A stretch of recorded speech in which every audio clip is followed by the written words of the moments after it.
Good morning, YouTube. Today I wanted to explain to you how to get into real estate. There are basically 5 steps that you need to go through to get into it. If you look up online, like I just did on this back screen over here, how to get into real estate, it will tell you have to be 18 years old, 60 hours required education, license, examinations, and things like that. Those are not on my list at all. They're not required. They're not part of the process. And so I'll go through the process of what it takes to get into real estate.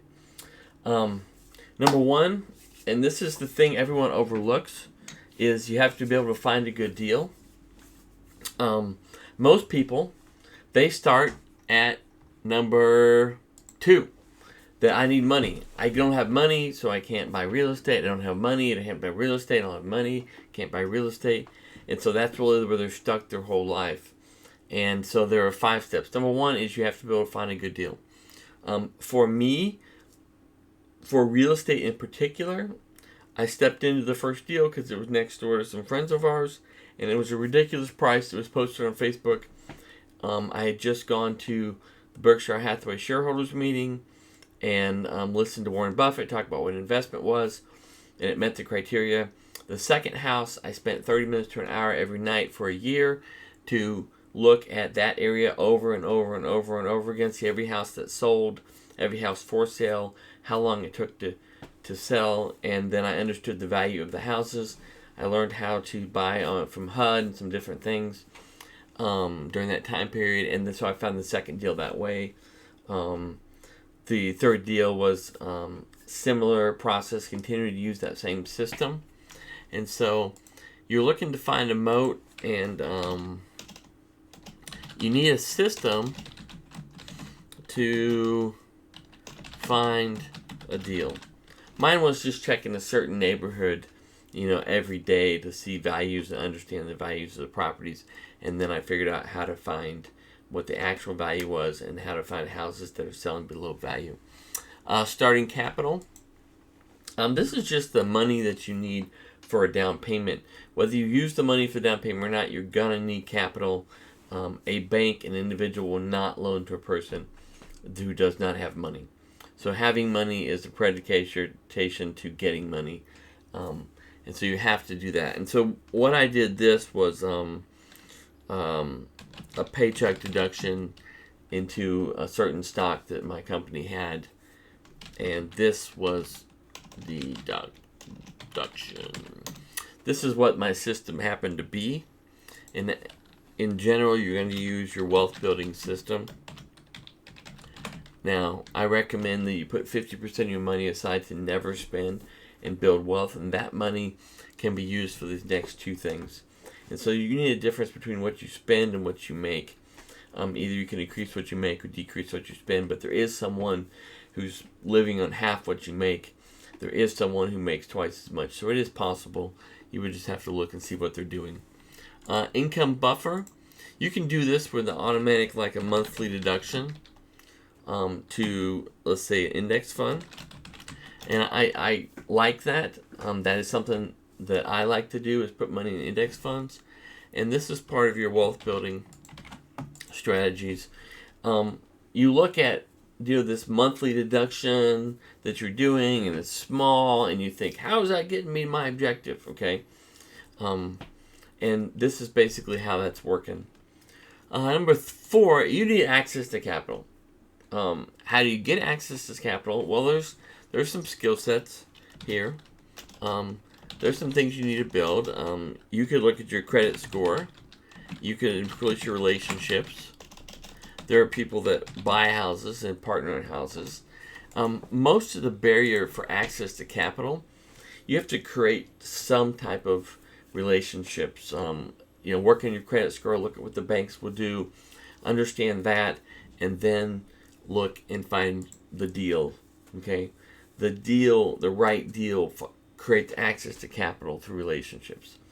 For me, I did a private on the first 2 with about 1/3 of the amount that I paid for the houses, and the other part came from this capital starting from a deduction, and my risk was covered by my monthly index fund income. Does that make sense? Last, you need a management method. You need a method to manage the properties. Now, people will be cheap and they will say, I'll just manage it myself. Well, have you managed properties before? Well, no. Okay.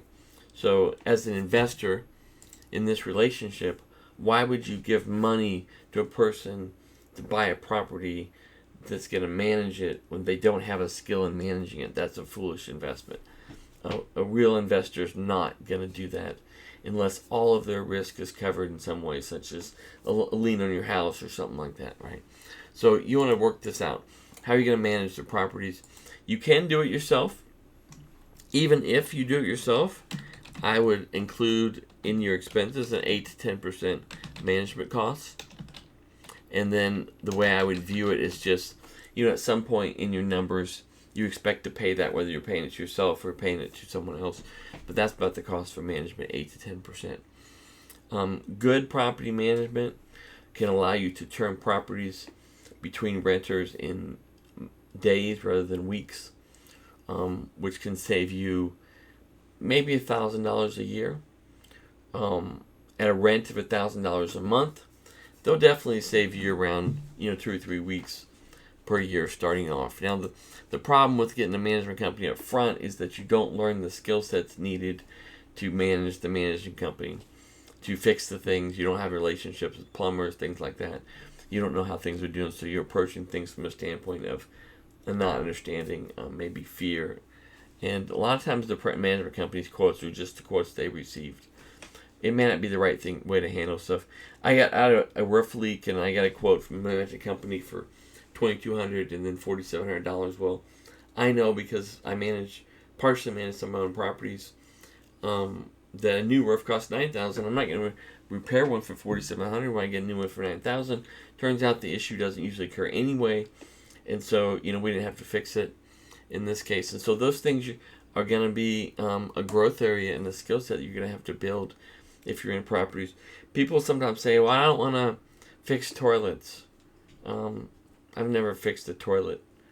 I don't do that in general. You can call someone to fix a toilet. It's just a matter of the cost of your time versus the person that does it. So, those are some things. I do fix things sometimes. I do go to the properties. I do look at things. I do get bids for things. But, if something is just outside your skill set, it doesn't necessarily save you money to fix it. So I want to take some time today and give you the 5 actual barriers to try to break this down into what you need to learn from a skill set standpoint, what you need to have. And then if you remember some of the other videos about wealth building, go through these 2 right here. As far as finding a good deal, I've made videos on how I look for deals. Access to capital, I haven't really talked a lot about that. And management methods are definitely there's some complexities in how to manage things, who to call, what kind of deals to get. And I went through and learned that on my own. At first, on the first house, it probably took a month and 6 hours of my time to get flooring done, if that makes sense. In fact, one house we had to deliver all the stuff out there, and then it didn't work, and we had to get rid of it. And now it takes me less than 5 minutes and maybe 2 days to get all the flooring done in a house. And so you just kind of learn different skill sets underneath this management method, right? And the skill sets you don't learn are things that are going to cost you money. You're going to make a mistake, and you're going to put in too large of an AC unit. You call the wrong company. But once you learn how to do those things, those are additional values that you can bring to the situation that help you find a good deal. I found a good deal recently because the AC unit was, 2008, 14 years old. And for a tenant, that's going to cost them $17,000. For me, it's not going to cost me hardly anything because my guy's going to repair it for the next, keep around the next 6 years. It's going to cost me nothing. And when it does, it's going to be half the price of theirs because I know who to call. So those things are skill sets you bring that help you create this deal. So the first deal is definitely harder than the deals after that to go forward. The risk is higher, so your moat on the value needs to be, broader also. Hope this helped you. At least it's better than the back here on the screen about certifications and stuff, which isn't going to make you any money. This is what I did, and I'll talk to you later. Have a great day. Bye.